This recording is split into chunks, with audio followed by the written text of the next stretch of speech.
under 23 and the senior national team coming downwards.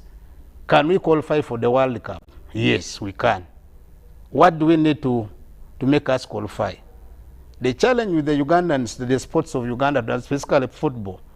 Most times we tend to be taken up by looking at investing more in the senior team without us putting more structures at the base. The first investment we must undertake as a country, and I'm happy I'm speaking now as a minister, and this is what I intend to do on behalf of government going forward, is to invest in the under 13, is to invest in the under 15, is to invest in the under 17. That's when you will be able to get a team in the next 5 years, 7 years, which can be competitive, both at the region and at the international, at the regional, at the continental level. Without that, we will be able to put up 15, 17, 20 billion in a team which cannot be able to help us advance. And I'm happy there are football experts, Mujibu is here. Now, are we doing the correct thing? In my opinion, we need to come in to call upon the private sector, because I want to be sincere with you. All these countries we are talking about, case study of Morocco, let's be sincere. What is the investment of the private sector in the sports? Let's talk about Uganda today. I am happy. We have big multinational companies here. What contribution are they giving into support of the sports development in this country? World over, other countries, I want to quote a case study of Germany. German government does not even put up $1 into the management of the Football Federation of Germany. But here today in Uganda, everybody thinks that government must put in 100%. It's not the case. Private sector must come in, and it is the role of government to work with the private sector to help them push in to invest in what? In the development of sports. However, infrastructure development is the role of government. And this is again an area where I'm happy we're beginning to put in a lot of time. And during my tenure, and I want to thank Mama, the First Lady, because as of now, all our planning, we are really doing number one, putting up plans on infrastructure. Number two, we're investing in capacity building of what do we need. Like for instance, let's talk about Mujibizia. Do we have qualified coaches to help us deal with the talent development identification? Do we have them at school? When I talk about under 13, I'm dealing with primary. When I talk about under 15, I'm dealing with secondary. Are these coaches there available within the secondary schools? We have games masters. Do they understand the sport? These are the fundamentals now which we are beginning. As I speak, 2-3 days ago, we have been holding regional workshops. And I want to thank the federations, beginning with FUFA and other federations. They are working with the Association of Secondary Sports Teachers Association, funded by the Ministry of Education and Sports, to train coaches, teachers, to make them coaches. Why are we bringing this also? Whenever we bring in other coaches who are not teachers, there's also been a mismatch there. They tend to take away a child from concentrating on academics, specifically to concentrate on developing a talent. Which talent is 50-50? You know our challenge here. Can that child only prosper in a sport? No. He might do well at the amateur level and fail to go professional. And that has been the case with the Ugandan sport. So for me, as government, specifically, I can quote that we must put in money, number one, into capacity building. Number two, we must put in money in infrastructure. Number three, we must support the development of under 13, 15 and 17. The other one, we must work with the private sector. Because talk about the leagues, Ugandan league, and I'm happy, Muji Bizia, how Onduparaka, where the sponsors who support Onduparaka? Because managing a club is very, very expensive. It's actually, sometimes I think, how do these people manage a club? Take away KCCA, take away Simba, take away URA, take away, those are almost government clubs, because these ones get money directly from government. But now talk about Proline, talk about Onduparaka, talk about Express, Villa. How are those clubs being managed? Where are the sponsors? Because what determines a club is the sponsorship. Where are the funds? Actually, that's another thing. Our funds today, we're interested in discussing Argentina. Argentina where? France. You're able to buy a replica of Argentina, France. But why are you not buying a replica of Onduparaka? are the challenges which we have in the Ugandan sport, which for me, I want to address here holistically, that if we want to make Ugandan football be better and get where we want it to be, we must first go back to the basics. And I'm happy I am here at the right time. I'm ready to work with the private sector to look at how do we develop, make Uganda qualify for the World Cup. Last one, there's been a saying that we cannot reach there. I don't believe in failure. Okay. Thank you. Good. Mujib, you have heard the minister and you heard the questions, the fundamental questions that Aldrin raised. And you know, talking about the possibilities, first of all, Uganda's capacity. What's your view? And can we do it within the realm of the current dynamics? Thank you very much. First of all, good evening to the viewers. I'm also happy to be here. The question you're asking is very difficult to answer just on top of the head.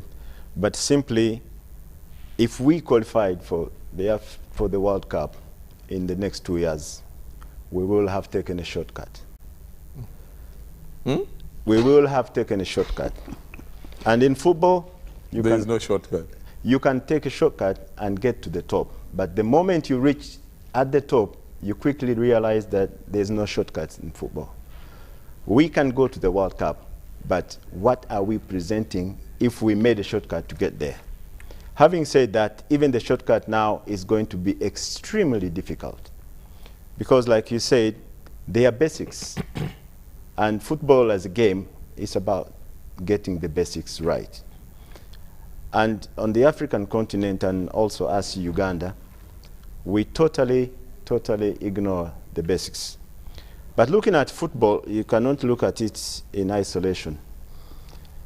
Sports is now something that is looked at, not only looked at, but it's an industry.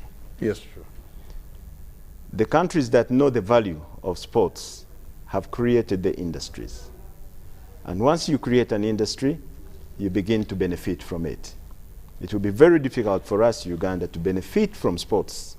It will be difficult for us to benefit from football if we don't treat it as an industry. It's not just an industry, but it's one of the most lucrative industries in the whole world. It's one of the industries that has buffers, that even things like COVID did not affect it as much as it did to the rest of the big industries that people know. But for us in Uganda, we still think and treat sports as something that is done for leisure. Everything we are doing is as a result of the perception we have towards sports. The money we throw at it, the ideas we throw on the table are born out of the fact that we still think sports, or football in this case, is a leisure thing. Yet football is very lucrative economically. Football is very commercial. Football is the biggest uniter of human beings on earth. There's nothing as strong and as powerful in terms of uniting people as football. Football also advertises. Whatever you want to advertise, for the case of this debate, it will advertise the country more so than any other thing as a country will ever think of to advertise ourselves. We've been talking about Qatar. Qatar did not want to host the World Cup because they want to play in the World Cup, because they had a strong team that they wanted to showcase. Qatar wanted to present itself to the world, and they wanted to clean their image. They wanted to belong to the table of men in terms of what they can do and capacity. And the best way they could do it was through hosting the World Cup. They looked at so many other things, and they're doing so many other things. But on top of the list, they had to host the World Cup. And that's why they've invested insane amounts of money, 220 billion. We don't think there will be another country soon that will do that. But to them, the price was nothing compared to what they were going to get. Right now, everybody knows Qatar. And this is exactly what they wanted. And they just don't know them as Qatar, but they know them as a country that can organize the best ever World Cup. And this is the value they are getting out of hosting the World Cup. So football can give you everything you ever dream of in an instant. So going back to the question of whether Uganda can qualify to the World Cup, for me, that is a premature question. The first question we should ask, do we have football in this country? What kind of football do we have? Do we have football in this country? That is the question. That's the question. Because when you are introducing, you talked about football, the economics, football, you know, the business, football, the advertiser, and all that. So after listening to all those questions, I was like, do we have the football that is economically viable? The answer is no. Do we have the football that we can use to market ourselves in, against the entire world? The answer, no. Do we have football that can employ? The answer is no. Does it have the potential? Yes.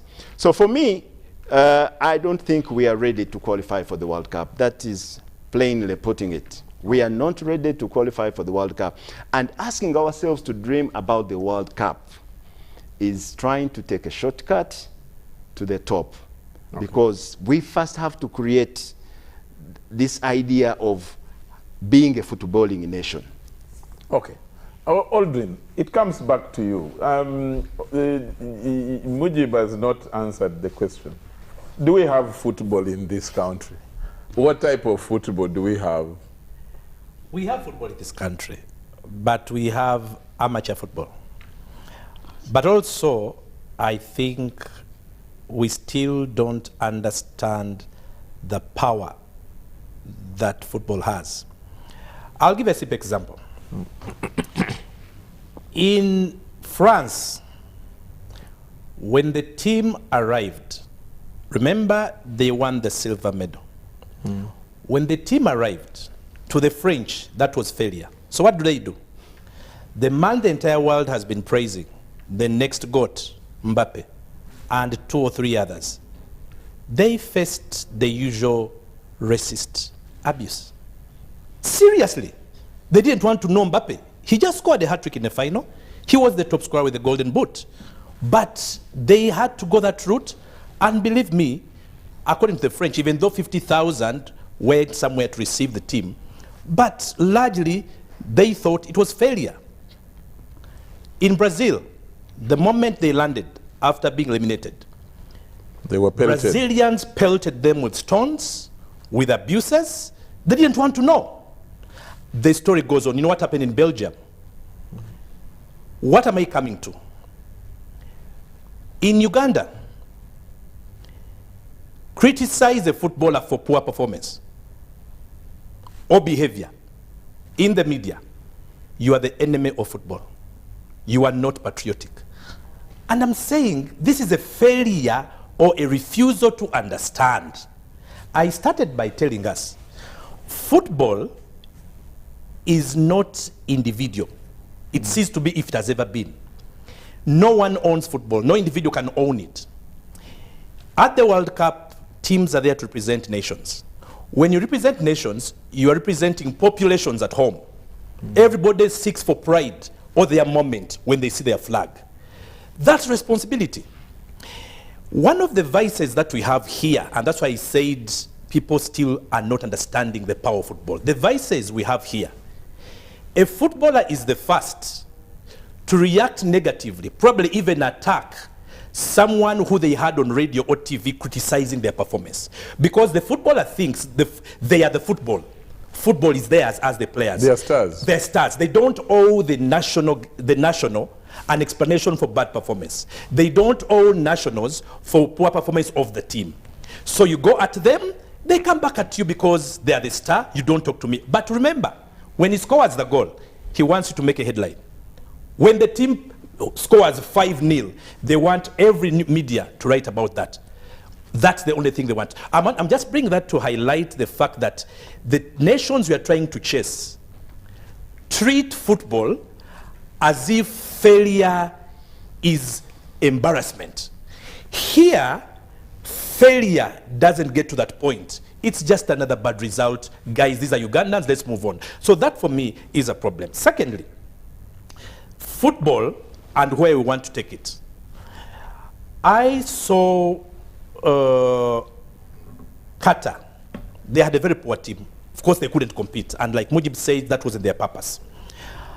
And when they went out of the tournament, they were crestfallen, but they understood it was never their purpose. Every other team that went with hope, Senegal, Cameroon, Ghana, and whatever African nation, you saw them when it dawned on them that they're getting out of the tournament. Some did not take time to sit and think, is Morocco where they are by accident? Because Morocco, going to the World Cup, today as we speak, they are the CAF Champions League champion, their club. The women, it's Morocco.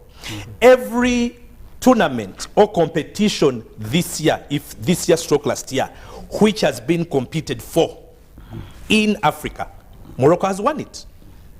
Morocco are CHAN champions 2018, 2020. They didn't think about getting to fourth today. 5 years ago when they were winning CHAN, they had a journey. And well, for those who know what's happened in Morocco, the investment in infrastructure that the minister was talking about at the grassroots, it's immense. But I'm going to shock you. Only 2 players, 3, of the CHAN teams that won 2017 and 2018 were in Qatar. Of those, only 1 actually managed to get into the team. Question. When we watch the way they won the 2017 and 2018, we also, my goodness, Morocco. How come none of those players can make the squad at a World Cup final? What does that tell you? The talent that Morocco has is immense. Yet, our team right now is going to CHAN. The other nations, they're sending teams to CHAN. You'll be surprised. A lot of those teams, including the West Africans, the players who are going to go there are the same players, or most of them are the same players. They will be banking on to develop and to mentor and blah, blah, blah. So the point is, where we are as Uganda, the distance is too much, it's too big. And I go back now to the basics. Both the minister and Mujib have talked about the basics. Can you jump the basics in football? You can't. So for me, that's where I am. Football, there is football in Uganda, but we have an amateur approach towards football in Uganda, which is in the mentality of not just the players and the fans. Lastly, as we speak, at the moment, since the World Cup, there is a series I'm running on Twitter. It was deliberate, it's deliberate. And I'm just trying to bring back the conversation and say, we've been enjoying the World Cup. We love the stars we've seen. We want to be there in the next World Cup. But let's stop and think, do we have the talent? Can we work on what we have? Have we ever had the talent? What can we do? If I tell you what I'm discovering from this, because that was the purpose, you'll be shocked. All I'm doing is to bring back memories of the players we had, the yesteryears, who they were, how were they. It's just a debate, good conversation to have. But what am I trying to do? I'm trying to make Ugandans go back and say, okay, let's look at what we have today. The players we have under 17, he talked about it, under 15, under 13, under 17, right up to the national team and under 23. Look at what we have. Go back 15 years ago. Look at all the players we have. What is the comparison? Today, Charles, the longest serving player on the national team cannot go beyond 3 years. If you look at the Cranes 3 years ago and the Cranes today, it will be very difficult to find the same starting team, the same squad which is being called. So the question is, where do our players disappear? Where do they go? And that's why I'm doing the series I'm doing, because I'm trying to bring a question on the table. What happens to talent management in this country? Who manages that talent? Who nurtures? Who mentors? Who is responsible? Are they the players? Is it the government? Is it the coaches at school level or at team level? So for me, it's about time we get back to the basic conversations that we are supposed to have, beginning with management of the talent that we have. Thank you very much. I like the passion. Mercy, you ran As head of marketing and, you know, on the Paraka, you literally run the sports, biggest aspect actually, in my view. And because marketing is almost the heart or the brain, if you like, of sports. And at a certain point, I will request that we start expanding the discussion to generally sports, not just football. Of course, the entry to this discussion is really the sports piece.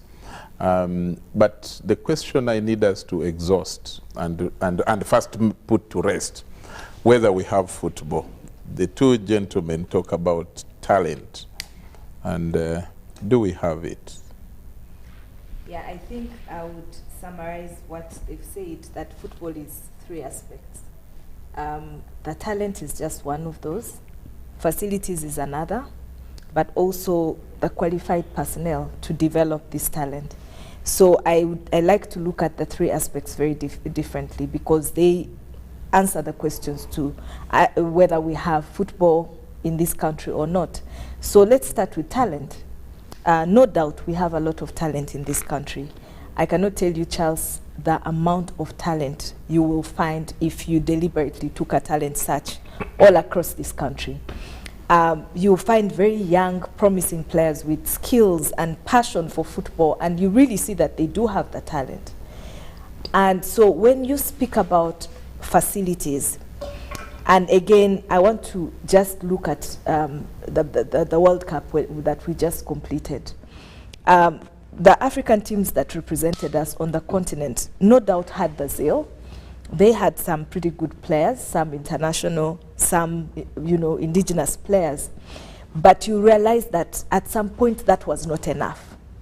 There were games where you could see that our African teams were technically suffocated, because to be in that level of competition, at some point your technical ability to compete determines what kind of results you get out of a game. It is not enough that you're zealous, it's not enough that you have players that you've called from wherever, but the kind of game that is played at that level is football that is developed. And which begs the question of the facilities. If you look at most of the footballing nations, they value football. They are willing to invest time and resources to develop football right from the grassroots. It's not enough for me to identify a talented player. A player must go through an academy or basic skilling to clean up that talent. Football that is taught, not just the fact that I can go on a pitch and dribble the ball. But football is so immense and so wide, and when I got into football management, I realized that football is beyond the 90 minutes on the pitch. There are several aspects to talent development that are important. And as my brother Subuga was speaking, and I've been following this series, and I've been asking myself several questions. Part of why we ask, where are our players, where do they disappear from? One, because of the foundation of football in this country, most of them do not look at football as a career. And nationwide, we do not value football as a very important industry, one that needs development, just like any other sector. So you find a player has talent, but they've not been prepared from the onset that this is a career that you're building. And therefore, football is taught to them, including other aspects of football regarding, mindset, regarding nutrition, their physical health, and all the other aspects of football beyond kicking the ball. So as a result, you can see how many players out of Uganda go to play in other leagues outside of this continent and struggle. You will hardly have very successful sportsmen and women thriving outside of the continent. Why? Because the kind of football that is played beyond there is beyond what we consider in a local context as talent. So we don't have the right facilities to develop this talent, to clean this talent, to be able to participate in the level of competitions that we see that we desire to be part of. The other that I spoke about is the right personnel, because all of this has to be administered by very trained and skilled personnel, people that understand what dealing with a youthful team is. And I applaud people that are running different academies at different levels, because then you have to have personnel at that level that start to develop this talent and prepare them for what awaits them and for where they would like to go. I'll surprise you that, you know, I've been in this football world for over 8 years now, but most of the teams that play in this league do not have academies. They do not. We pick players and present them for competitions, and these are the players you'll summon for CHAN, these are the players you'll summon to the national team. But they're not coming from any academy. They've not been groomed at that level, but they have the talent. They can kick the ball. You'll find a player that can score for you goals. You will find a very good goalkeeper, and you think that is enough. That is important, but it is not enough. And if there's anything this World Cup taught me, even looking at the African teams that were competing, that we have a deficit. And looking at Morocco as a case study, and as has rightfully been said, because they have had this triangular foundation of the facilities, of the talent, of the personnel, it's no wonder their domestic league is at a whole different level. And that is why at continental level, you cannot beat them, whether it's the women's team or the men's team. They will emerge at the top. That is no coincidence. And for these things to happen, and like the Honorable Minister rightfully said, there's need for immense investment. You ask in Uganda, who is investing in sports? Who is investing? Who is looking at sports from a lens of it is a valuable asset for this country in terms of economic development, given the amount of contribution it makes to livelihoods? Who is looking at sports, you know, as something that can actually market this country? I know very many countries that, you know, are looked at as destinations for sports tourism. Even what Qatar has done now, way after the World Cup, they'll still be reaping. I was passing through Doha before the World Cup. I made sure I got souvenirs and all of that, because before the World Cup itself, they were already marketing themselves. They were already marketing the country through various ways. And everybody who passed through Doha, even if you were not there to watch football, you were proud to pick something that you can come back with in memory of that World Cup. There are places where sports personnel have slept or have done certain things, or they've made remarkable impact that will remain with Qatar. Anybody that goes there will want to go and stand where Messi stood, where he received the ball, where the World Cup ball sat. And that is something that they will continue to yield from. And so for me, when I look at our sports industry, where it is today, I feel that yes, we have the talent, but we cannot conclude that it is beyond amateur football, and that there's still a lot of work, and that work requires investment. Investment not just from individuals, investment from the state, investment from the private sector, for us to be able to do that. And that also goes with good policies as well. I see very many investors, for example, coming to invest in West Nile, and they will choose to do their corporate social responsibility in different ways. But none of that will go towards supporting a local sports club, in which a local is the one investing. In a season, you spend close to $1 billion to run a football club. If you're at the bottom of the table and the season ends, you're going to get 500,000. But if I can tell you how much investment goes in through a whole season, that is the math.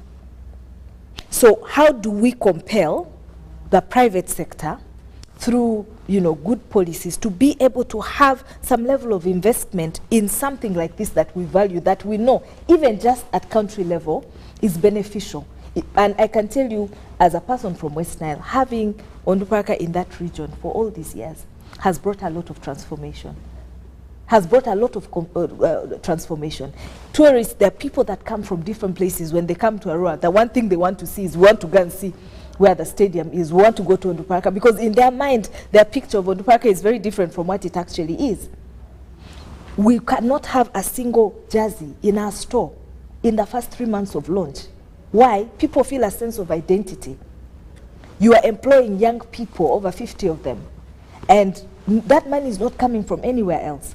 And so when you see the value at that level, how much more at national level if we attached value to football, but not just football, generally sports? And what niche are we carving for ourselves in terms of our sports infrastructure, and taking it seriously and saying that this is where we want to go? Recently, when they summoned technical personnel for the World Cup, how many of them were from Uganda? Nigeria, with such a big population, did not have a single person, because sports is also governance. A very huge aspect of it is governance. And for the past couple of weeks, we've been battling about how sports is being governed. How are we managing the resources that we have? What kind of systems do we have that ensure integrity in how we manage our sports? Because if we don't govern sports very well, we cannot go far. Okay. And if we look at it just as sports, as something that is part of the bigger picture, then I don't think our dreams of being in such levels of competition will come sooner. I know that it will take time, but we should already be starting from somewhere, and I don't see it at the moment yet. Brilliant, brilliant.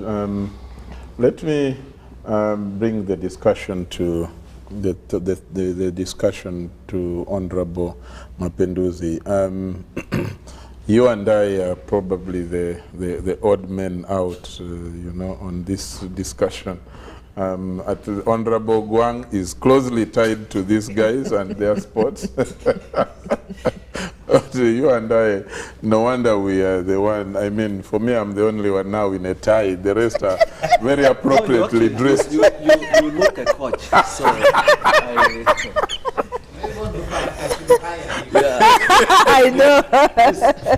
Maybe just because of the dressing, the coaches, most of these coaches dress like this. Yeah. But they have talked about policy issues, the issues of investment, and Honorable Ogwang had referred to the 17 billion. And actually, I need to point the record. Last financial year, the actual amount of FIFA award was 8.5 billion. 8.5. Yes. That's what was given. That was what was given. And not 13. Not 13. I need Not that 13. record to be clear. This financial year, again for the record, what was approved is 17, but as of now, what they have received is almost about 6.5 billion. 6.5 so far. Yeah, so I want and those we records. are already halfway so the financial year Yeah. In December. Honorable Martin Mapinduzi, are we, you know, and like I liked it when both Mujib and Aldrin said there is no shortcut. And you know, when they said that, my mind, Qatar, now World Cup, but my mind also went to their airline. Not again a shortcut. Qatar was voted, I think, this year the best in the world. Meaning there is real something being done.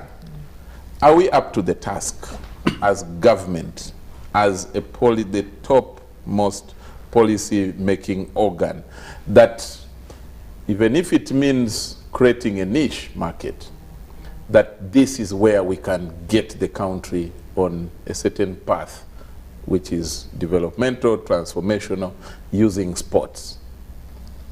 you know, what I would say is that the main thing is about choice making. As a country, we have to make a choice. Whether we think this is something that we have to pursue, and once that choice is made, we put the efforts required. Because we will continue lamenting and, you know, saying this and saying that, but the moment we have made that choice and we are determined, we will pursue and achieve it. So when you look at Qatar, you look at these different countries that are performing so well, that and not just ones. Because when you look at Argentina, in 1930, when they did the first World Cup, Argentina and Uruguay, I think Uruguay. Yes. Uruguay. Yes. They played the finals. Argentina was defeated. Yes. I think it was 4-2. Yes. Something like that. That was in 1930.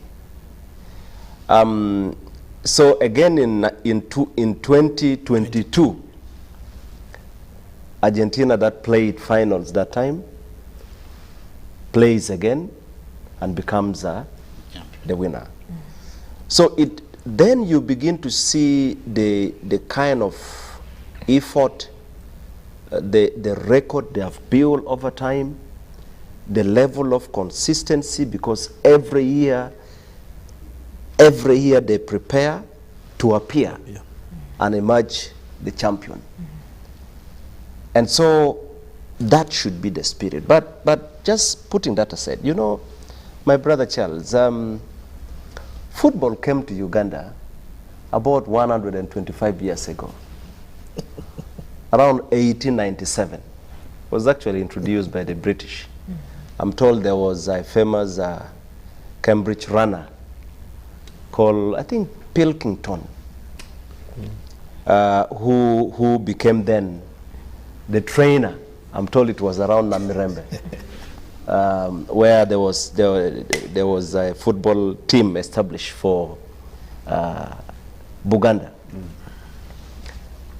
So 125 years ago, we are not young in this thing. But also, after 59 years. He's right. Yeah. After 59 years, Uganda went and defeated their trainers. We went to England and hammered them. You know, bare feet. yes, after 59 years, the people who came introduced went and defeated them. That was in 1956, I think. 1956. So if that year we were able to go and defeat them, what was it about? Honorable, we were actually defeated. Were we defeated? Yes. No, we were not defeated. Okay, we can. and badly. We were not defeated. It was actually 2-1. Remind us, Mujibu, which year was it and how was the result? The 1956, we defeated them. Anyway, we can talk about that later. I think you're more into this thing than I am. But we need to reflect deeply. I want to agree with the Honorable Minister when he says the private sector needs to come in. But you see, government has a duty to lay the foundation and make it a lot more attractive for the private sector to come in. Because the private sector will always carry that business mentality. And there is no private sector that would put so much energy into something that they don't think it's sustainable in their way of thinking. So government has a duty to lay that firm foundation. And I want to thank you, Honorable, my brother Peter, because the spirit and the energy you bring is you know, completely different. So I want to thank you. But we need to do much more. And where government needs to do a lot more better, she talked about putting the infrastructures. And this is not just only for football. Putting the infrastructures. The Kenyans, because they have realized that they have people who are naturally talented, have the energy and the stamina to run long distances. They have then decided to invest in that because they know every year in any championship, in as far as running is concerned, Kenyans have to, you know. So they put some effort there. Now, in Uganda, even when we say now we need to build a training facility, and it either stops with the talking or starts and stop at foundation. That is where we have a problem. Honorable Minister Peter will agree with me that I think government provided money for Akibwa. Yes. Stadium. Akibwa Stadium, Yes. that time to renovate. Yes. I saw the structure that was put. A kiosk is bigger than that. A kiosk. This kiosk we have, I think you saw it. Yes. That is the mentality. How much money was given to it? Actually, I'm told there was 600 million is there for clearing the ground or what? Honestly. For clearing. No. You see, Now we actually don't what have was proposed spent for the record international. is about 1.5 billion. 1.5 billion. 1.5 billion was spent. Yeah. But there is nothing. There's a kiosk. Now, There is a kiosk. now let me tell you the opposite. In 2017, there is this tournament called East Africa Secondary School. Fiesa. Exactly, the FIESA. Federation So the federation decided that Uganda be the host. And they decided, a committee decided that Gulo, Horse. yes. Now, that time I was chairman of Gulo. I said, this is our opportunity. I went to the Minister of Education. I met the former Prime Minister, Dr. Rwakana Rogonda. He gave me promises I have never had. I think those kind of promises, I will only find them in heaven. Very welcoming, you know, Ndugu, you'll get this, and you know this. I went back home with a lot of energy, said, we will have it. 1 month, nothing, and we had only 3 months to prepare. Very quickly, I went down and said, look, we have to put our committee. We are going to do this, with or without money. And we mobilized money. From? From the people. Women from the market, the borders. School children came to plant Paspalam. And right now it's probably the best stadium, Pechewo Memorial Stadium. I know it. The walls had broken down and we built everything, brought it back. And you know how much money we use? Just about 300 million in total, both in cash and kind. Right now it's probably the best stadium outside Kampala, in our setting, in the Uganda setting of having a world round, and right. So we need to, but that also gave me a lot of hope. If people can very quickly come together and put resources. I remember another condition that was put for us to have this tournament was to build an Olympic-sized swimming pool. We do not have the money. Former students from Laibi College came together. Those who are now engineers, they all came and said, "Give me my part."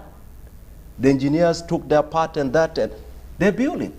Within 1 month, they'd raised about 300 million plus and built it. Now, that spirit helps a lot. So we need to know that sometimes how we do things, even how people in government do things, kill the morale of the citizens. The mindset, the so-called mindset. The mindset. So everyone becomes... needs a mindset change. It has to start from up. It has to start from like and goes down. Because like Emmanuel Macron, seeing him there, consoling his team in the stands, being under the same pressure we were under as a president of our country, seeing him, you know, comfort and, you know, be there with his team, it meant everything. Well, to me, it's not just about being there, because I even saw Biden made a phone call. I saw a recording. He wasn't physically there, yes, but he made a phone call. It was put on loud. He gave them the best morale. And they played well. They played, I think that day it was a draw. They played so well. So, but it's not just about having the president physically present. I think it's about making sure that we build the best so that when the other people come, the private sector, the federations and all that, they are able to very quickly have that dream achieved. Good. The other thing, finally, my brother Charles, you know, the gentleman here said many of these highly talented people in Uganda appear just for about 2 years or so and disappear. We cannot blame them. It's natural. It's nature at work. Because if we don't take these games at a professional level, if we don't create an environment where people know that when I pursue this direction, I am going to make my country proud, but at the end of the day, I am also going to survive. So you have somebody who should be in the field, making your country proud, but also someone whose family is languishing somewhere. So they have to play maybe for about 2 weeks and go to attend to their banana plantation somewhere. You're not going to find them. Okay. Because we don't look at them. And if we have got people who have, including in athletics, people who have gone abroad and brought medals to this country. When the excitement is done, they disappear. Nobody cares. Even when promises are made, nobody fulfills them. Okay. So we need to start getting serious. We need to make that difficult choice. I know resources, and sometimes you may end up blaming the likes of Honorable Minister Peter Gwang. Games and sports is an expensive investment. Okay. You are not just going to give them 8 billion or 6 billion and you think they can change the story. It won't work. Thank you very much. Ladies and gentlemen, the ground has been set for the discussion. We're going to take a break right now, and when we come back, I'm going to now invite you to interact freely. Feel free to interject here and there, to interfere, but respectfully of each other. And let's enjoy the discussion. We are having a wider discussion on the importance or the benefits of sports to the nation, and coming off the recently concluded football tournament, the global showpiece of football, the World Cup last Sunday. Let's go for that break now.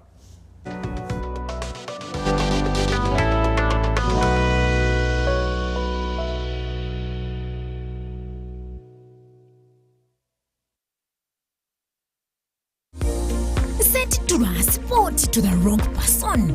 Here's how to reverse it with MTN Mobile Money. Dial *165#. Select My Account. Select Initiate Reversal. You will see your last 3 transactions. Select the transaction you want to reverse. Enter your mobile money PIN and you'll get an SMS confirmation that the transaction has been blocked from being withdrawn. And that's it. Please note, only transactions that haven't been withdrawn can be reversed.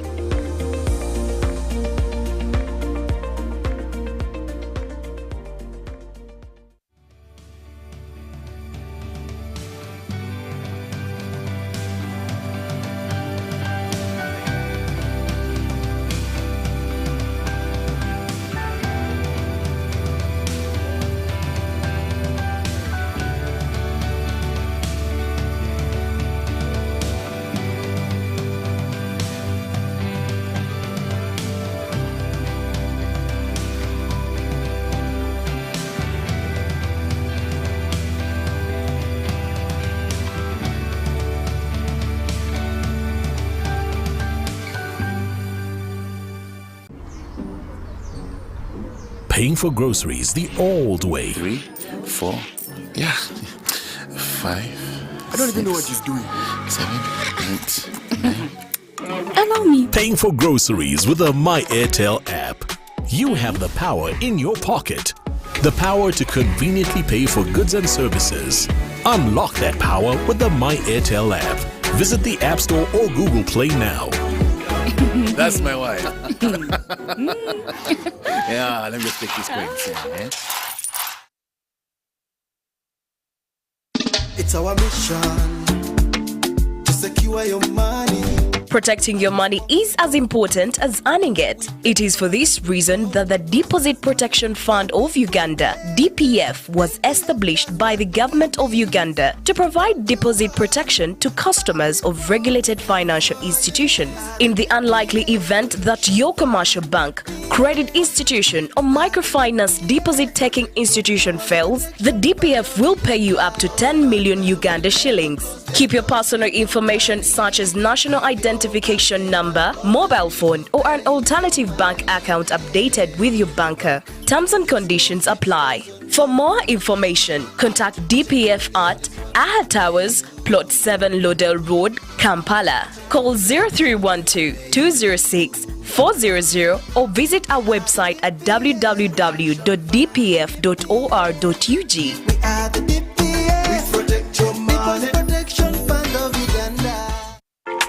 Are you tired of high fees and slow transfer time when sending money? Look no further.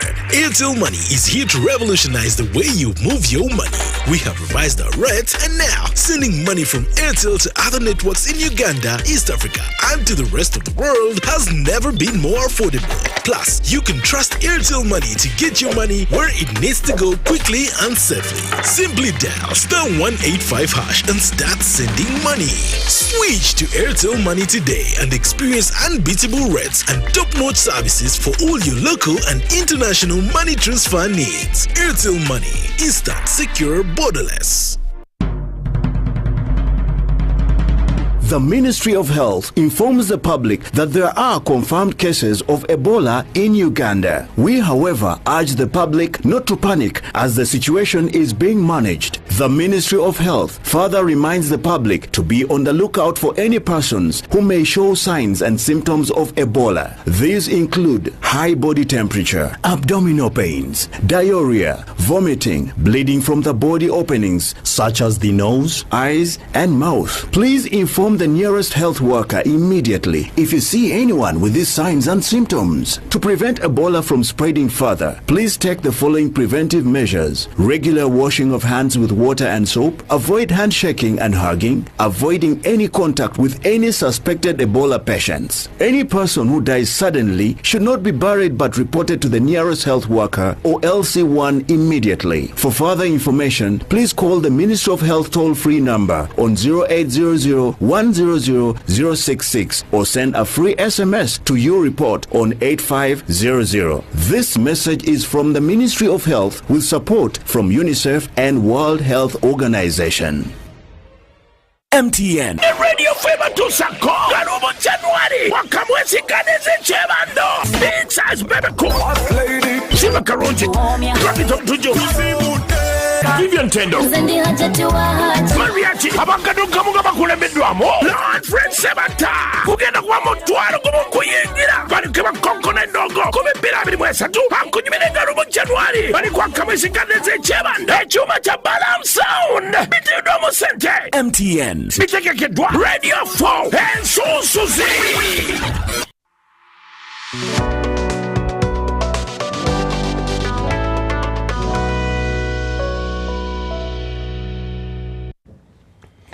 Welcome back from the break. This is Behind the Headlines here on UBC, Nile Avenue, and we are taking the debate sports, we are taking the debate football, coming off the World Cup that has just ended, a major, sports showpiece on the globe, and ending with Argentina, winning the cup, the coveted cup, worth huge amounts of money. I have been reading, and Ugandans will say, is that how much we are missing? The breaking news today was that the jerseys of Messi, the much talked about star now in the world, was selling at $2,600 and about $30. Now then I tried to do a very fast conversion, about 8.6 million shillings, just a jersey, even a suit, people would say, no way. But that's sports for you, and I need to start the discussion, this segment. There are many people sending in messages, so I want to bring them in the discussion. Let me share just a few. Emma Oruk, Canville, Kampala, says, thanks for the show. Let the minister tell us how they are motivating Coach Micho and other sports facilities to make football better in Uganda and beyond. Also, when will the Nachivubu Stadium be ready? That's from Emma Oruk. Wilson from Barara says, the challenge with Uganda's football and sports is monopoly of certain regions, to be specific, central, north, and partly east. There is will about developing football and sports. We need to give all regions equal opportunity. I didn't know this. He says corruption being talked about in sports management in government needs to be dealt with. The issue of governance has been talked about already. Ibrahim Sevakachi from Namaojolo says, the government needs to invest in the sports federation and compel private sector to work tooth and nail so as to invest in sports through favorable policies. Lawrence Ngai Moko from Arua. Ngai Moko, I think this sounds a Lingala thing. Lawrence says, according to me, the only successful way for us Ugandans to reach for World Cup is through ignoring tribalism in team selections. Failure to do that, we should forget about the World Cup. For example, we have a lot of talents in West Nile who can deliver for you what you need. Okay. Council Mercy must have talked to these ones. Wilson B. Kangaga from Muyenga says, until we make dreams of Mbappe and Messi part of our children's DNA, shall we realize what sports can do to this country? I wonder what dreams these are. Then he says, Qatar, 3 million people. Uganda, 45 million people. In brackets, 15 times, but incomparable. What magic is Honorable Ogwang going to employ to overcome corruption in Uganda, to be able to save and endure sports to flourish for all the advantages that come with worldwide, worldwide with sports? Richard from Fort Portal, second last. Richard says, thank you, Charles, for having a nationalistic topic and show today. As a country, we need to have an independent sports ministry. Put in place facilities, then we will be good to go. Finally, to Musime from Hoima says, the problem we have with our football in Uganda is with people in management who speak a lot of English with no contribution, but only to enjoy the money in a corrupt way, both from government coffers and the international funding by FIFA. Assist the country and read my comment, Charles Odongso. I don't have to assist. Me, I'll just read it as it is. It is your right. You're part of the discussion. Ladies and gentlemen, you've heard it. I didn't edit anything. I decided that being sports, we have to be open about it, and let's have the discussion. We're now going to have an open discussion. Feel free to, yes, Honorable. Honorable, I would like to add, because you intimated initially, and everybody has touched it, so I just to throw it back at you so that you can include it in your reaction. My company, Star Times, has a 10-year sponsorship of the Premier League, the Star Times Uganda Premier League, 10 years. I think it's now 5 years to go. It's to the tune of about $7.8 million over the 10 years. Going back to the question that she put on the table, incentive, the issue that you put on this table and the issue that you put, since I'm a live private investor example, and on this discussion, I think it's the best way to bring it up, because you've been saying there are very few companies, and you're right. But I think the biggest right now, sponsoring football, local football, is Star Times, where I work. The question is, 5 years later, we've never had an opportunity to speak to someone in government, or to get someone in government or the sports ministry interested in this big investor to approach us and say, you guys, I think you could do more. How can we add to this? We've used means of getting our messages across. Thank goodness there's somebody now who is in parliament, who is a football personality. And somehow he's been getting it into the bills, private bills that have been put on the table. The question is, what kind of incentive can you give to a company that puts $8 million to to promote the Ugandan league, not just 1 year, but for 10 years. And it's been done. As opposed to calling for more, because StarTimes must be used as an example. If someone else is going to come, what story are we telling them? If I'm going to talk to another company, which I'm very good at, and they're going to challenge you for incentive, what can I say? So I think I want to throw it to you, because you have a living example. You want to encourage more guys to come in. COVID came, we could have walked away. We were very challenged like everybody else. Somehow, because of the football people inside or whatever, we stuck.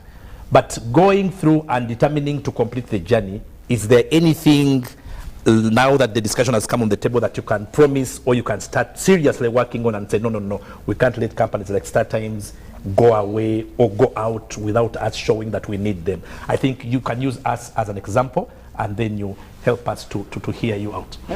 Maybe first of all, I want to begin by thanking you and thanking StarTimes. I am hardly 4 months old in the ministry and as the Minister of Sports, but I want to recognize the efforts of a few companies which are notable, to begin with Night Special. Yeah. Night Special has been there for Uganda Cranes, both the rugby and the Cranes. That's a fact. Number 2, I want to also recognize StarTimes.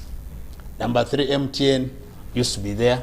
Airtel used to be there. Listener used to be there. I don't know where you will put UBC. Stambik used to be there. For UBC is a national broadcaster. It is our duty. It is our duty to give out. You can see me with good eyes or in bad eyes, but that is the role of UBC. That's a good one.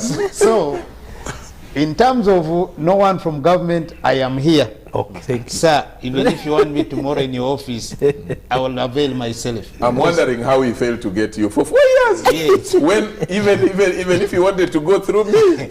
So he's just coming. He's just coming. Now, it is true the question you've asked here is one which we can't conclude it here.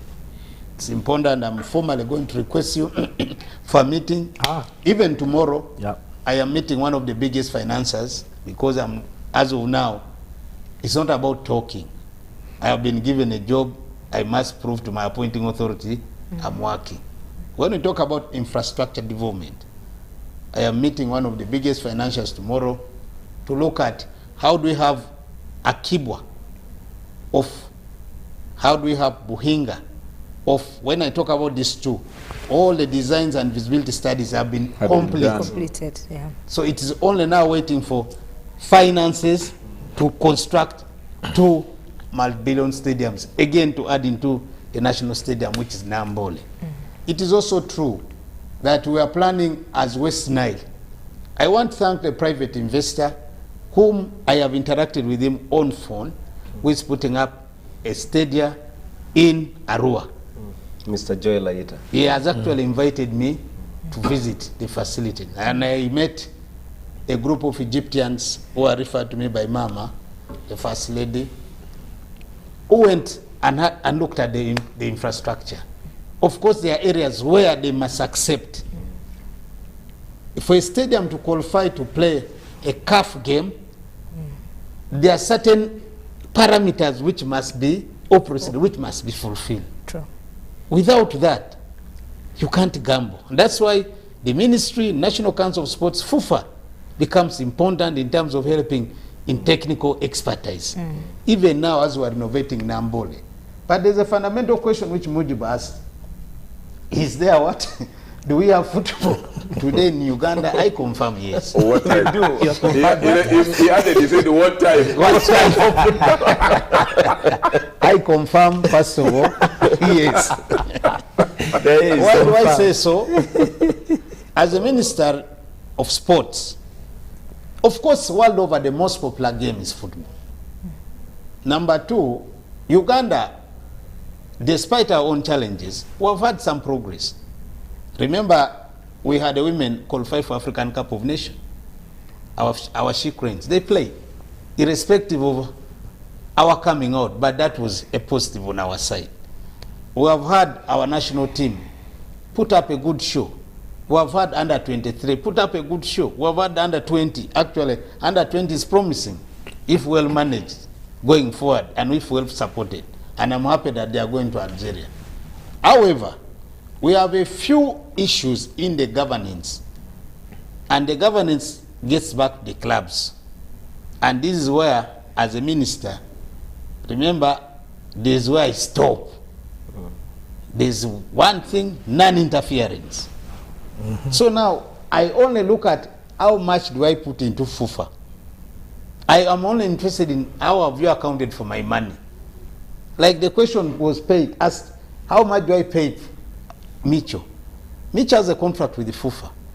But what I can commit and what I can confirm, part of the money we give FUFA is the one they used to pay Micho.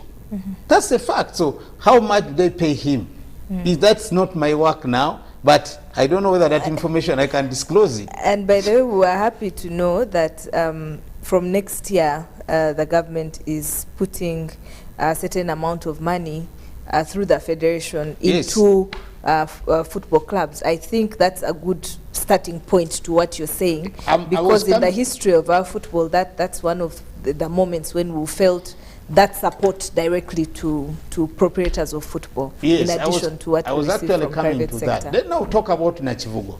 Nachivugo, I found it under PPP. And I want to confirm it is true. We're following up to look at the PPP. How much is the investor going on with development of Nachivugo?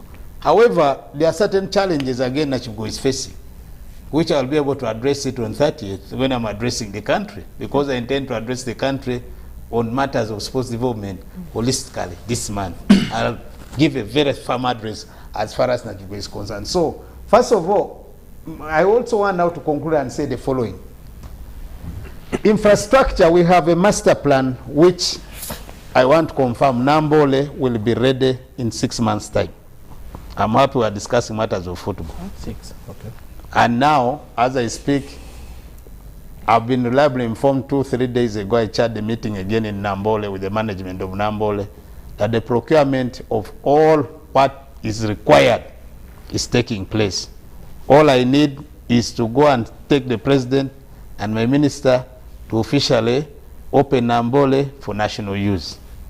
So the country, because last year and the previous year, of course, the national team has not been able to participate in Nambola or to play in Nambola, and that has been one or two areas of concern. The other one is we are bringing in the national rugby team also to play in Nambole, because I was in South Africa. I participated, I watched the Rugby 7 World Cup.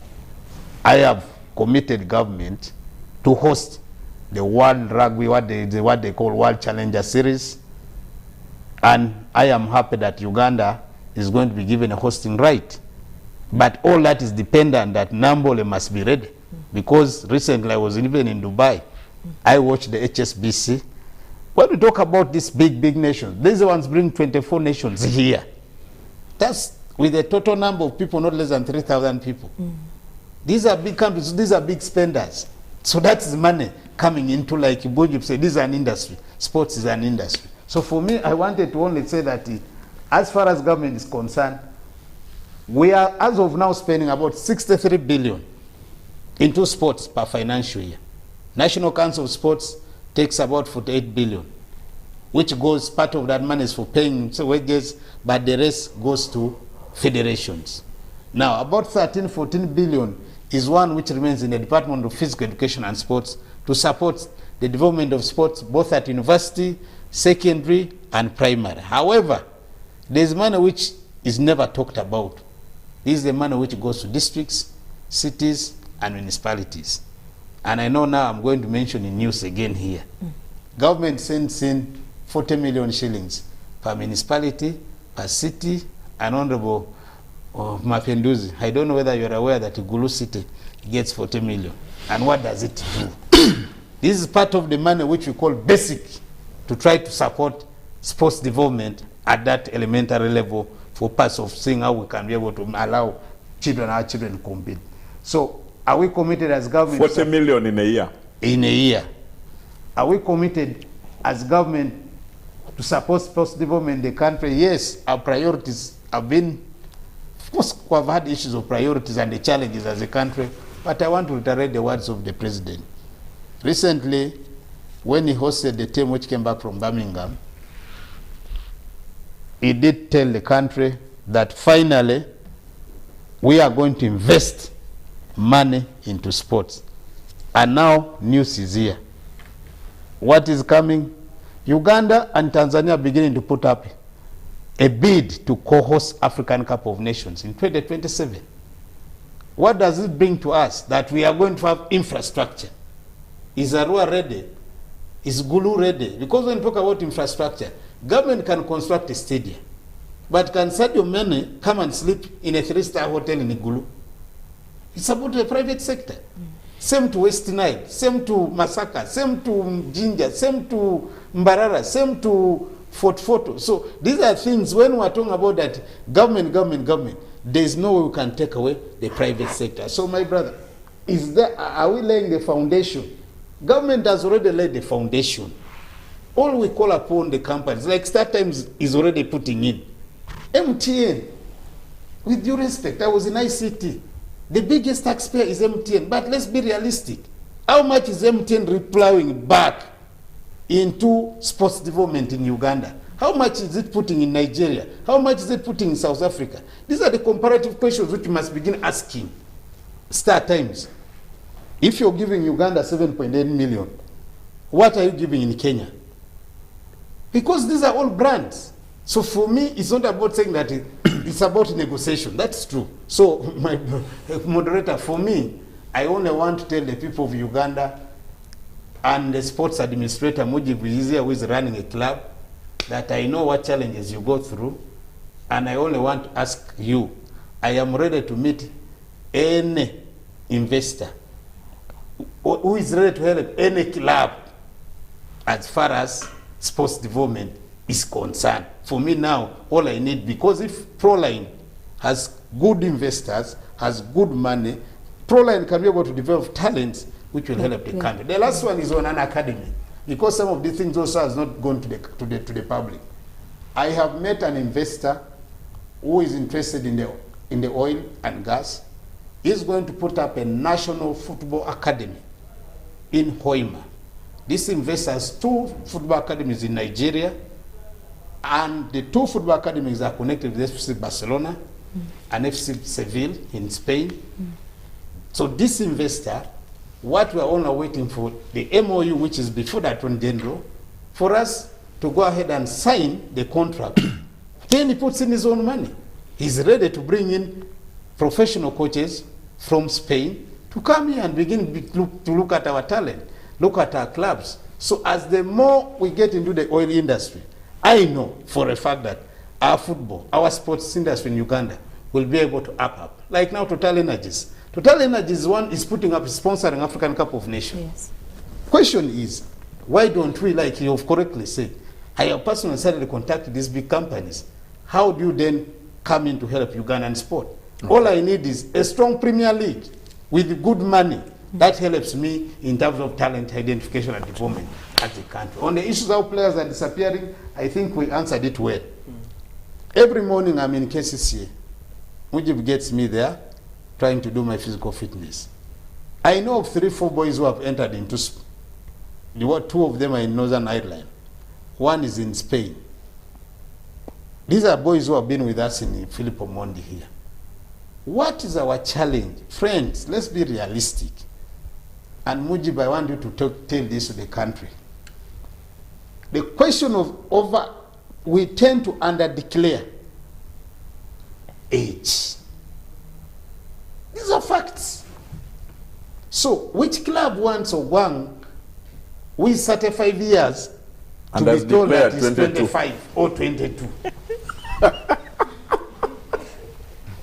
Mujib, tell us. Yes, Mujib, I had wanted to task you to talk about the dynamics or challenges of talent management and the technical capacity. And you know, when she talked about you find us bulking under the, you know, when the game gets tough, 90 minutes, you see many of our African players really just fizzling out. And yet we claim we are a hard lot. But what's that problem we face? Is it bad feeding, nutrition? What is it exactly? But the minister has thrown you more food on the plate. Start from that. I'm going to touch a bit of everything. Now, a football player is raised just like a village child. A football player is raised by a village. If a player is in Proline, yes, Proline will do their job, but Proline alone cannot raise a complete football player. So there are certain things that have to be in place for us to produce quality players. We need to know where to start. We need to have a direction and a strategy, and that direction and strategy must be uniform. Now, for us to start having quality players, what do we need to do? For me, I think, to go back to the general perspective, and the fact that the minister is here, for me, I am quite happy that in a long time we have a minister that is very energetic. Mm-hmm. He's very willing to walk the talk. Mm-hmm. And that's very crucial because we have a lobbyist amongst us. Mm-hmm. And as sports, we need somebody to lead us in that direction. What should we lobby? But I'm also a bad person because there are already areas where I'm beginning to disagree with most of the people in the sports world. But the floor is yours. Exactly. Of course, that is part of what we need, because you must disagree with what doesn't make sense. But for you to get to that level, of course, already what you are doing, you go out, you listen, you see. Like for instance, as you speak, I am determining that the money which is going from government for football development is going to help me under 17, under 15, under 13. That's where I'm dedicating money to go. So you will, I will be a bad person, but I'm looking at tomorrow. Okay. What do we need to lobby for as sports people for us to do the right thing? I'll start with what Honorable Mapindu said. We need to make a choice as a country. And the choice is simple. Should we take sports seriously? Mm-hmm. Should we invest in it? And that is the question. That should go to cabinet. For me, I think the sports people in this country have auditioned. They have auditioned. They have shown that, first of all, we have talent. And not only talent, but we have talent that can compete with the very best in the world. Chiptegei has done that. Kiprosiro has done that. Kiprotich has done that. The national team, football, has qualified for Africa Cup of Nations. They have even been to the finals of the Africa Cup of Nations. They have produced at one time almost the best player on the continent. We have so many football players who have even gone and played beyond. The boxers, from Kalule to Mugabe to Nyakana, to so many of them that have gone on the world stage and have performed. In recent times, the basketball team has gone on and performed very well on the continent. The rugby team has just won internationally. Netball has been at the World Cup. They have been in the top 10 for so long in the world. So if sports people have auditioned, the results are there. And for me, the question, if it arrived in cabinet, it's simple. There is some serious potential in sports. And the next question should be, what do we need to do? We need to create it at the level of an industry. Because not only are we presenting ourselves as people who can compete with the very best, but we can reap the other benefits. We can economically benefit, we can advertise the country, but most importantly, the biggest challenge to government right now is the demographic of the youth. And for me, I know the question in government and everywhere is, what do we do with the youth? And there's an answer right there. Because youth are synonymous with sports. For so many reasons. It brings them together. it can employ them, it keeps them busy, and you know when they are not busy, other vices come in. They can be interested with other things you don't want them to be interested in. Not only that, the issue of unemployment, if we take sports seriously to a level of an industry, it means it will create jobs. Already informally, we are employing, sports is employing over 6,000 people, both directly and indirectly. Yeah. Proline, I employ 50 people, both players, staff, and the coaches, because I have them, and they play and I pay. Yes, I struggle to pay them, but I pay them. Yeah. KCC over 80, Vipers over 80. Now, those are the direct people that we employ. But when there is a match between Vipers and maybe KCC or Villa, the border people working, that is the transport sector, people who are selling things, the vendors, people who are selling the jerseys, they are all now being employed. The restaurants that people eat in, you know, the people we employ to feed us, because these clubs, they feed these people every day. So people are taking contracts out of that. So sports is already employing a lot of people. But if it can be developed further, it can even do more. So first of all, we lobby for that industry to be created. And when you talk about creating an industry, the main partner is the government, because they are in charge of that. So the government needs to sit down and say, what do we need to create this industry? If the answer to the other question, should we invest, should we take sports seriously, is yes, then how do we do and what do we create the industry? Now, for me, I will not run away from the fact that first we need to change the mindset. And for me, the mindset needs to be changed from the top in government in terms of how we see sports. Because the locals, the communities, they love the sport, they love it, they're investing whatever they can to make sure they're taking forward. And actually, this sports industry that has not been created is right now on the shoulders of the community, of the local people. With no help at the moment. Not that the help is not there, but somehow it's also misguided. For me, if government, I give an example, is putting 17 billion in football, to begin with, that's a lot of money. That is a lot of money, but where's the challenge? All that money is tied on the national team. And for me, that is a very big mistake. Thank you. Because the national team is a group of 25 people. Yeah. And the national team is the cream. And the richest from the industry are the ones who play for the national team. Sure. Now, government is spending all its money that they are putting in football on only those 25 people. And for government, its concern should be on the masses, on the many. And that is what we call development. The minister hinted on it. Government's interest should primarily be in development. Where's the next Onyango coming from?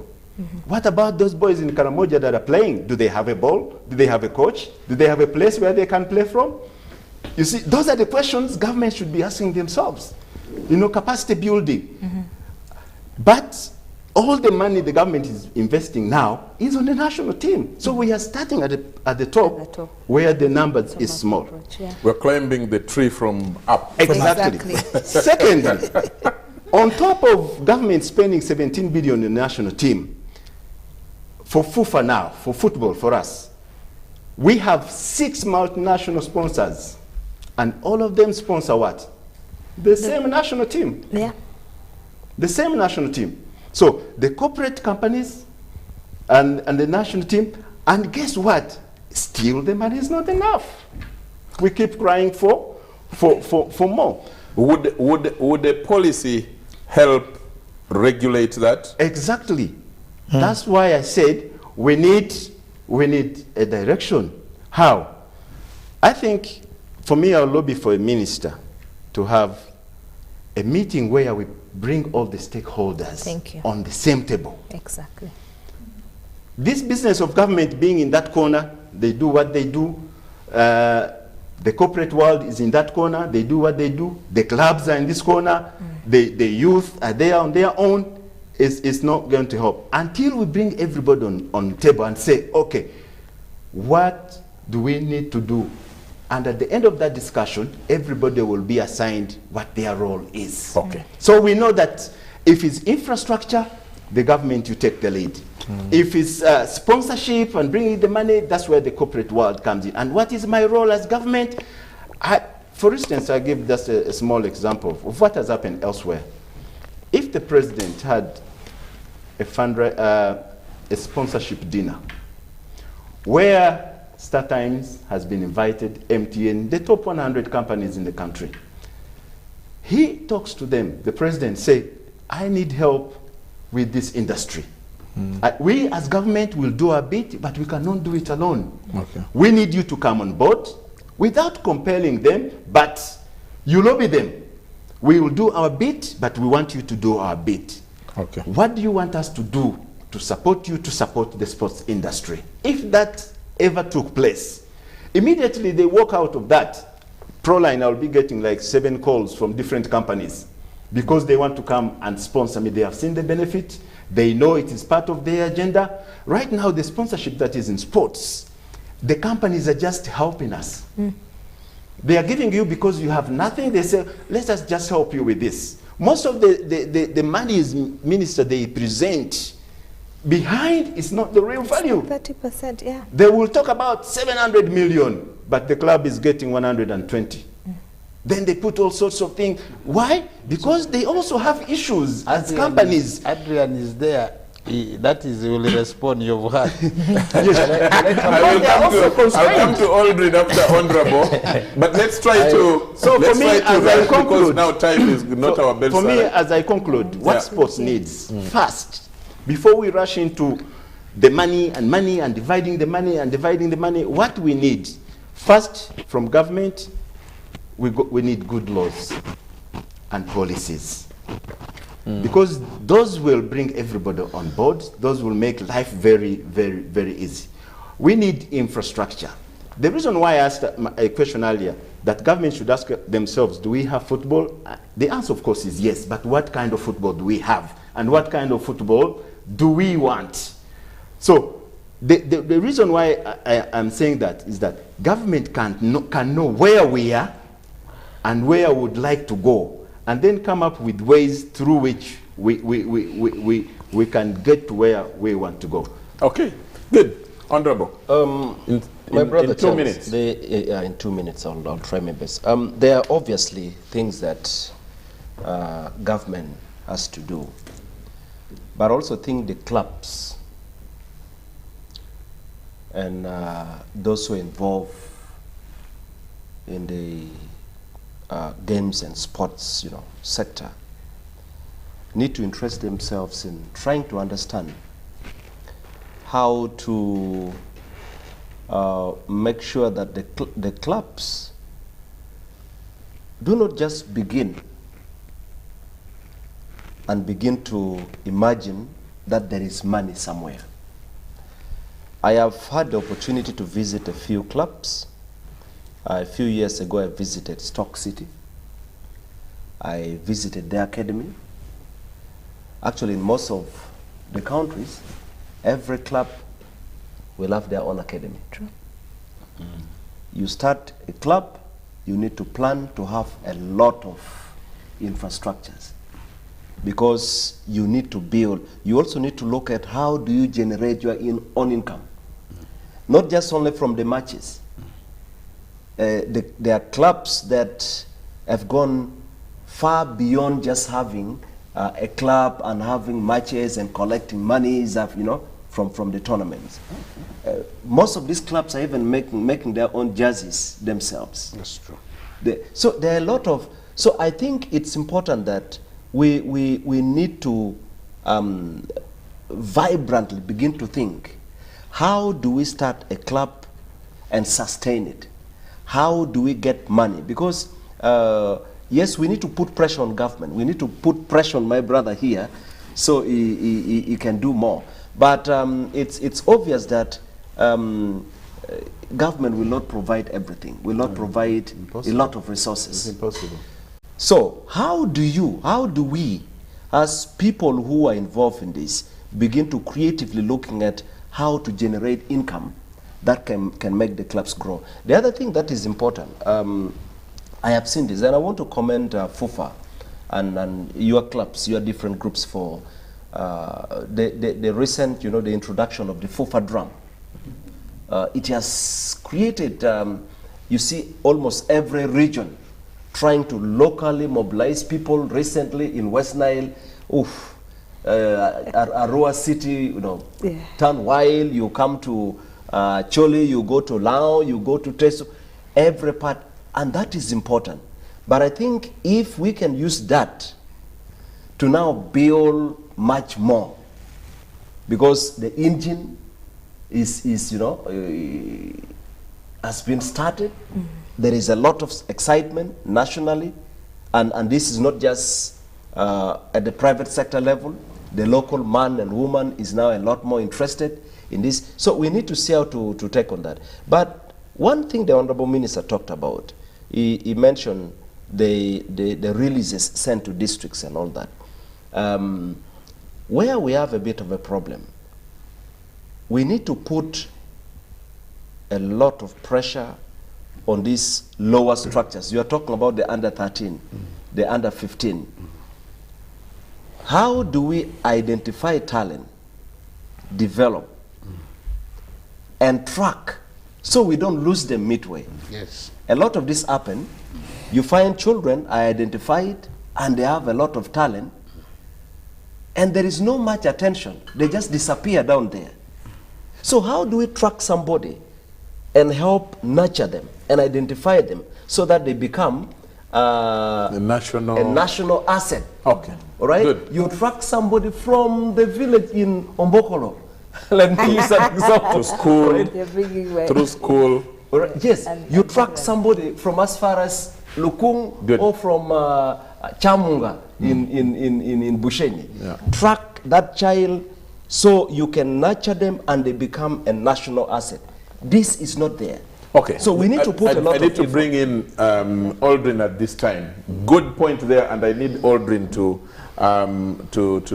string it together to understand the flow. The issue of talent development and following that talent to when it is, fully matured. How do we do it? Is there an interconnectedness between, and can we create it, between where this talent is first spotted, maybe at home, maybe in primary, to high school, college, wherever, university, and that because then we can track and say this talent now is mature for national use, utility, if you like, whatever you call it. How do we do it? Is it possible? I see it at two levels. One, their talents, our children, many of us have children, so it could be your own child, a brother, a cousin, whatever. At least we are the starting point. You know which school your child goes to, you've seen what their passion is, you've seen what their talent is. I am one of those who has a son right now, 14 years. So passionate, very talented, clear ambition is to play football. If it begins with us, what would I do? What do I think we could do? We know what they want, so where you take the child matters. Many schools today have closed. Now, I'm so happy the minister's here. Many schools today either sold the fields or I don't know what happened. Either they sold the fields or they've built skyscrapers.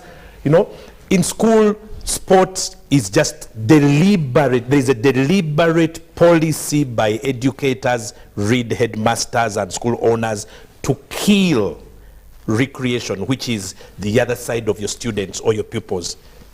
I think on that one, I really appeal the Honorable. I don't know what can be done because some of these schools are private.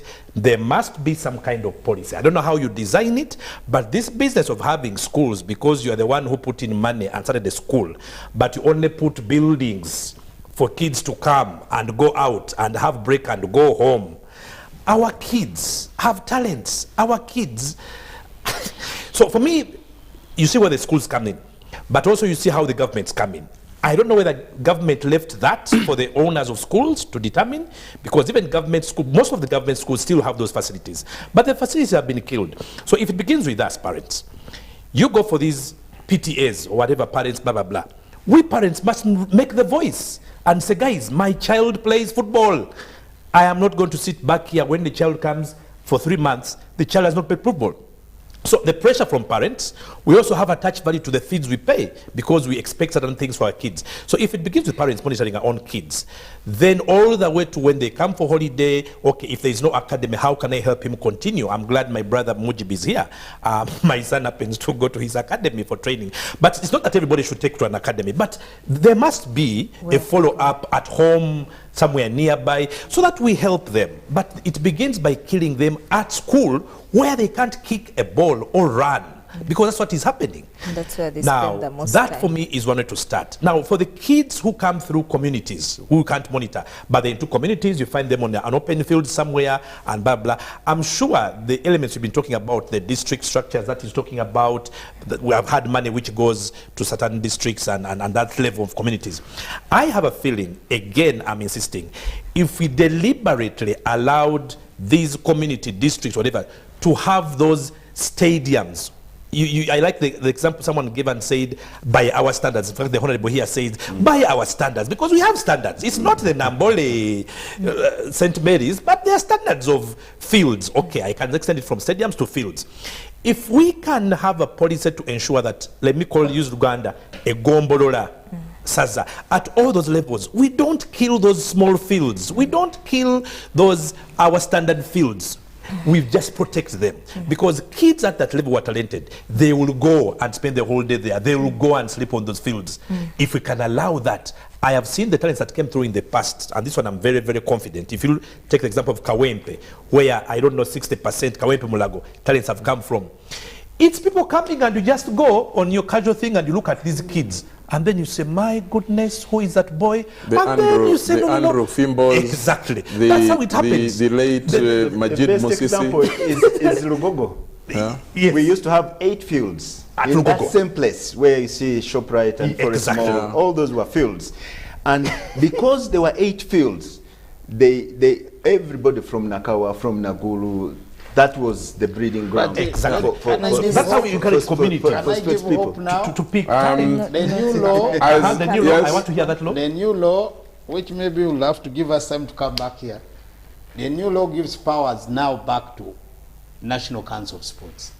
He's going to be the manager of all infrastructure in the country.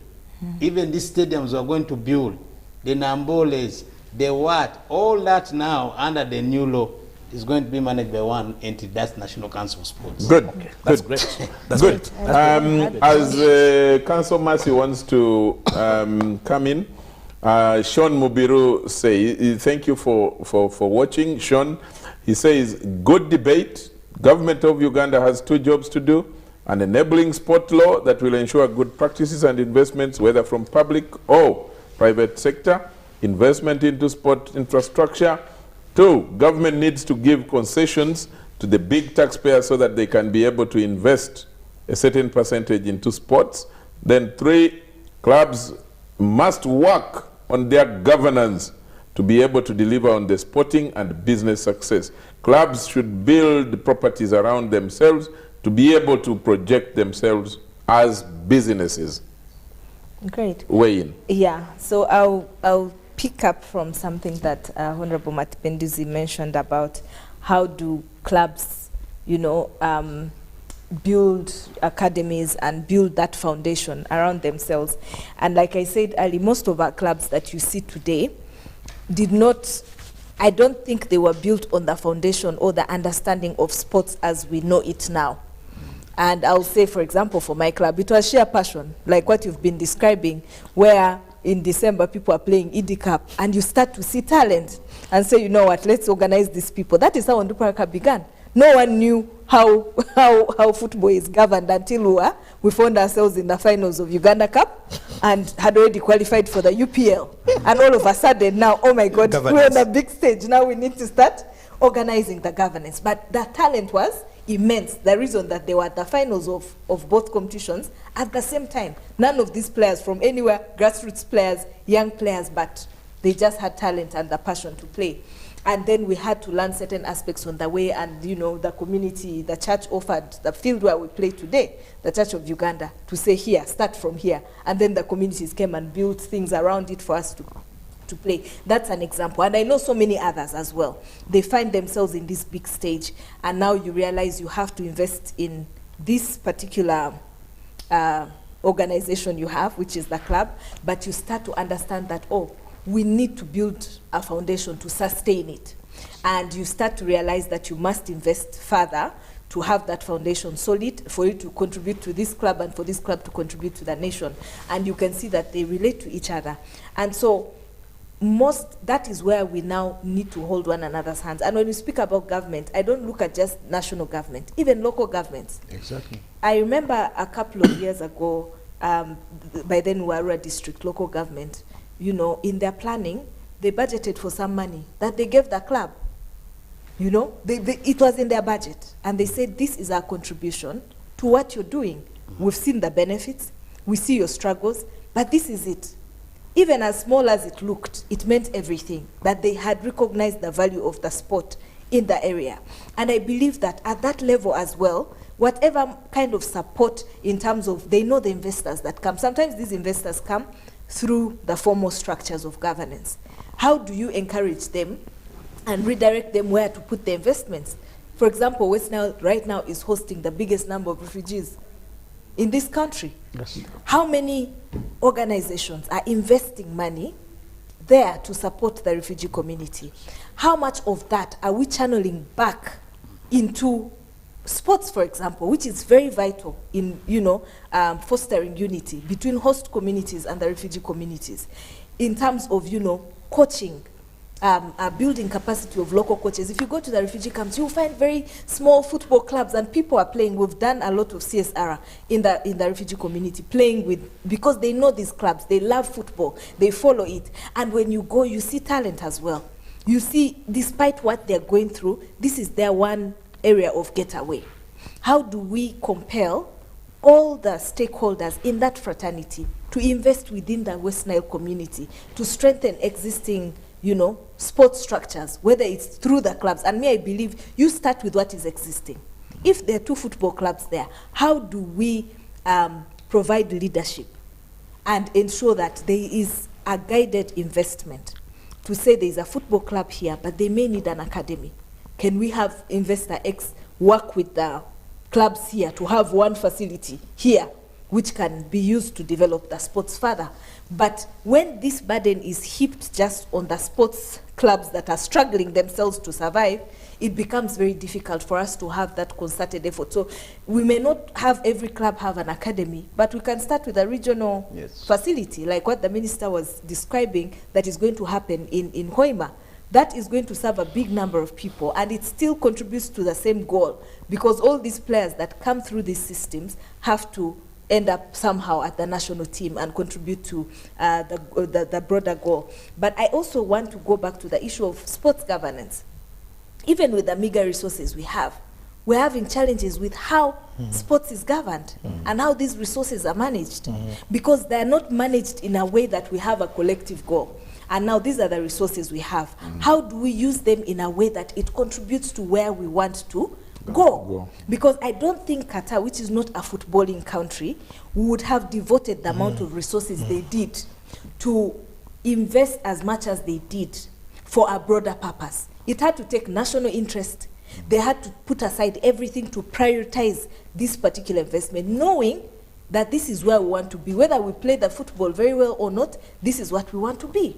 This is where we want to go. So having that purpose means that we must clean our governance infrastructure, right from, you know, how this money is channeled to where it goes, and the federations themselves cleaning the governance systems to ensure that they deliver. Because again, we may want to say we want to host AFCON, we want to host. Part of the questions that emerge are, yes, the sports governance issue, but also the broader governance questions. What is the governance condition of a country to be able to host a tournament? Because some people reject to come to a place because of the environment. So we must know that even as we aspire for these big goals, there's a cleaning up to do at all levels. But it all starts with having a collective vision that this is where we want to go, and therefore we streamline the little resources that we already have in a way that can build the foundation for where we want to go as a country in terms of sports development, but also helping existing structures, strengthening them, their capacity to deliver for that broader goal. Thank you very much. Very interesting discussions, and then I just looked at the clock and realized that time has gone. And yet the discussion is very interesting. I'm going to now, unfortunately, give the minister only 1 minute to wind up so that we are out of here. I think we need to have another discussion on sports so that we can broaden it. And yet this was mostly still just football. You know, this was really just football, if you realize. Yeah, but we can have a huge, broader discussion on sports generally, and even the question holistically, tackling the question of niche, sports focus to see where our niche is. Some people argue that if you can't do well in football, in soccer as we call it, as the Americans call it, then you focus on your boxing, because you have huge guys who can punch the hell out of many people. You cannot defeat the Americans in athletics. When it comes to Olympics and all these things, they collect medals over medals. By the way, for your own research, you look for those great athletes. Usain Bolt was a cricketer, a footballer, and then turned to be an athlete. So most of them, if you just pick one, you'll find that the best people in the world, those athletes have been having either 2 or 3 sports. That's true. That's the study I'm undertaking within the sports subsector. I have 2 things to answer. One, physical education is compulsory in schools. That's the new policy of government. So whether plan is out, we are now getting back to the basics.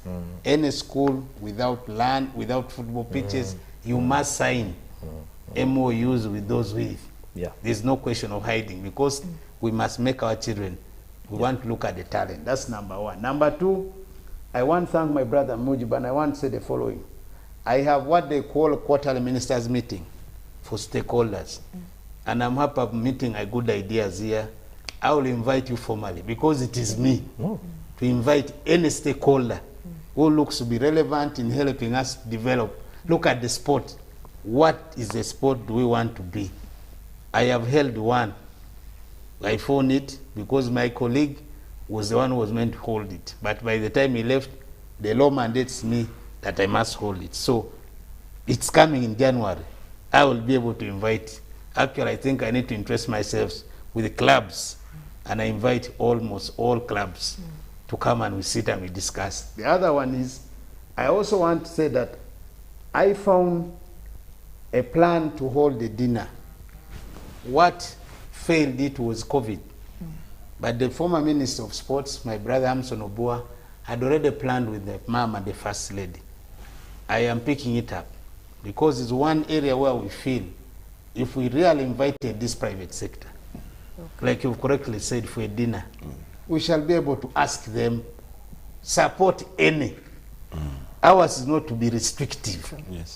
Please, they are there. Go and support them. The last one is on football.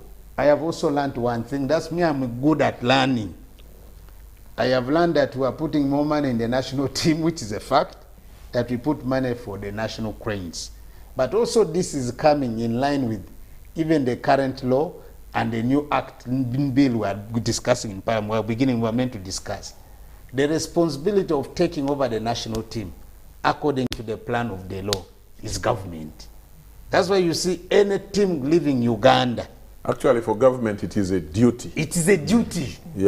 So now, we cannot be able to say we have Uganda under 20 as qualified, but they have no money to go and represent the country.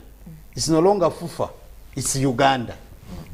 Africa, basketball, the rugby, athletes, It's about the country. That's why now you see some of us are beginning to bring in radical ideas.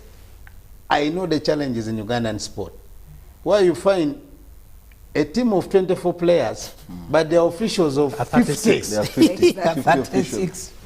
These are the challenges. these are the challenges. Okay. You find a contingent of athletes, 15. Recently, I was in Thailand. There were 12 athletes who went to participate in Thailand mountain run. You can't imagine them. But what list are they brought to me to clear? 55. Officials and their girlfriends. What for? So these are the challenges which, these are not for the TV. These are Maybe we can count where they wrong. No. Because maybe one player needs a nutritionist. No, that's abnormal. It's abnormal. So 14 times 3 is already 52 already. So, so I agree with the issue of governance.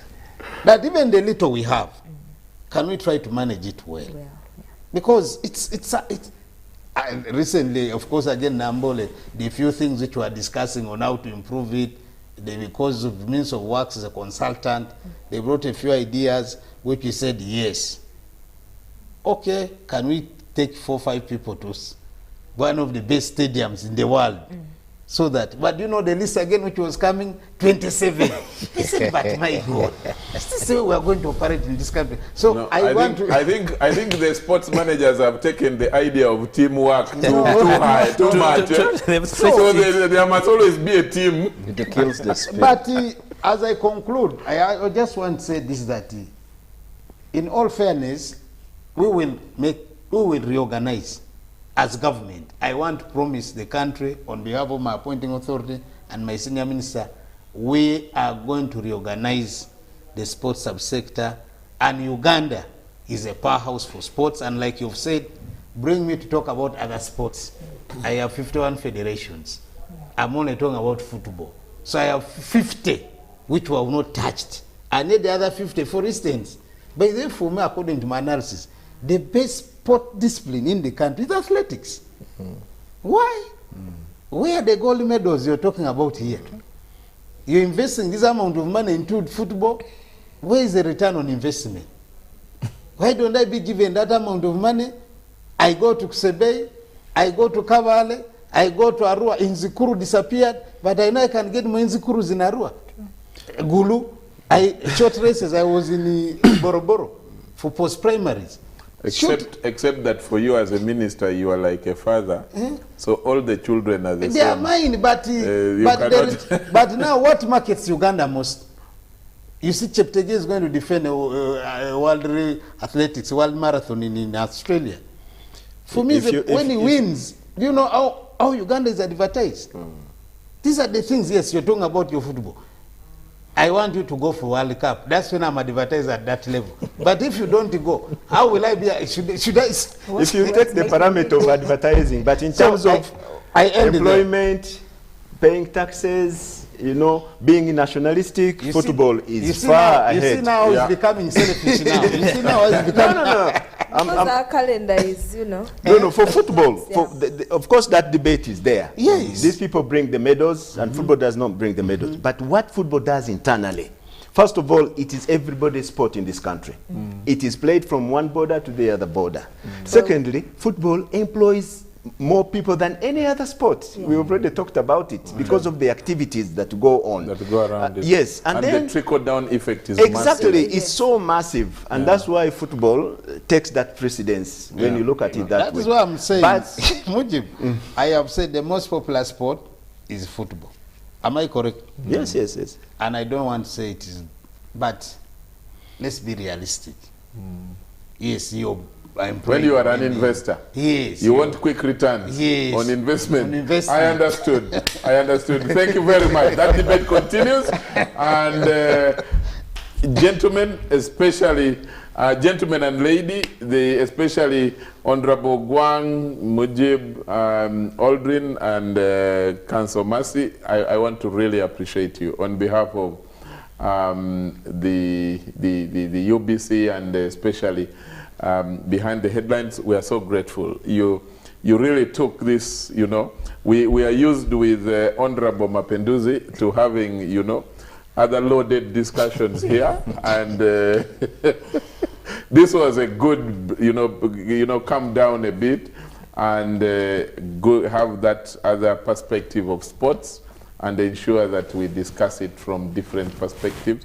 Like I said, I discovered that we could have 10 hours of a discussion on sports, and we will probably get more time and give it to this discussion so that other sports sectors are also discussed, issues of athletics, and netball. Netball is now a major area also to look at, you know, for our sisters, for the ladies, you know. The offices were locked out.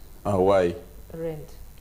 I can answer that, but not on camera, because I know everything. I want to thank Honorable Gwang, Mr. Mujib. I want to thank you, Aldrin. Thank you very much, and for that wonderful. When we tasked you to start the show, thank you very much for bringing it to life. Thank you, Honorable Mapenduzi, for fitting in very well. Before you forget, Christmas is on 25th. Yes. No problem. Council Mercy, thank you very much. Last time you were here was for energy. They told me to let you know they missed watching this show because today they were in darkness. She brought up point again. But those are our problems. Yes. We are a country, and we shall shoulder those problems. Ugandans, I want, on behalf of Behind the Headlines, to wish you all a Merry, Merry Christmas. Have the best of it. And please kindly do take care. Don't overindulge. Avoid, you know, drink driving and messing up, especially on the road, in public, because we need all of you around. I'm not saying that the massive deaths being reported is all because of recklessness, but in many of the cases, from police statistics, the accidents are mostly due to human error. We need to preserve life. We are losing very precious lives, and including the one of the Honorable MP and the wife who died in a very bad accident from Teso. And our hearts go out to the losses, to the bereaved family. But let's enjoy Christmas well, and let's ensure that we don't overindulge. Take care. God bless you all. Merry Christmas. And until next week, bye-bye.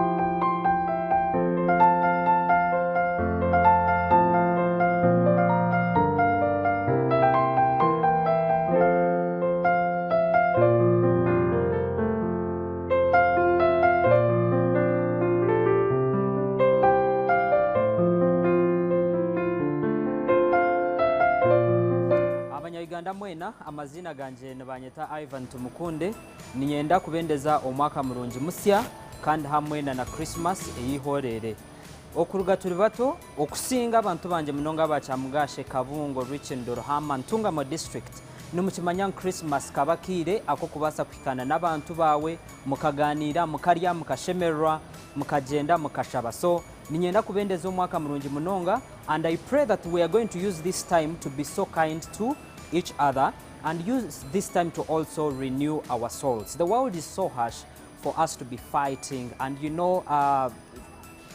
having issues here and there. So let's use this time to renew our souls and be reborn in Christ and be blessed. I wish you a Merry Christmas and a Happy New Year.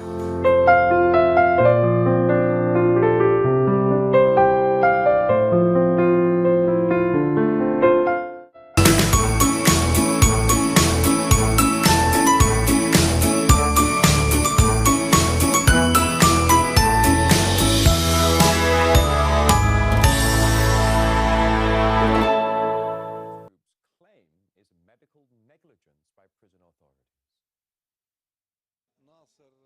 We were surprised that he had cancer. About 3 to 4 months before the discovery, he was complaining of pain. This is a deliberate medical negligence. Before being jailed, Nassar had nothing. He suffered from pain in his chest and in his limbs, and they gave him painkillers for about 6 to 7 months, until they discovered that cancer had spread throughout his body. And they only took him to the hospital when he was suffering from a breakdown, and only to show the world that they are human beings. But they are far from civilization and humanity. Unfortunately, this is what my brother Nassar was subjected to, and many prisoners are subjected to this. There are about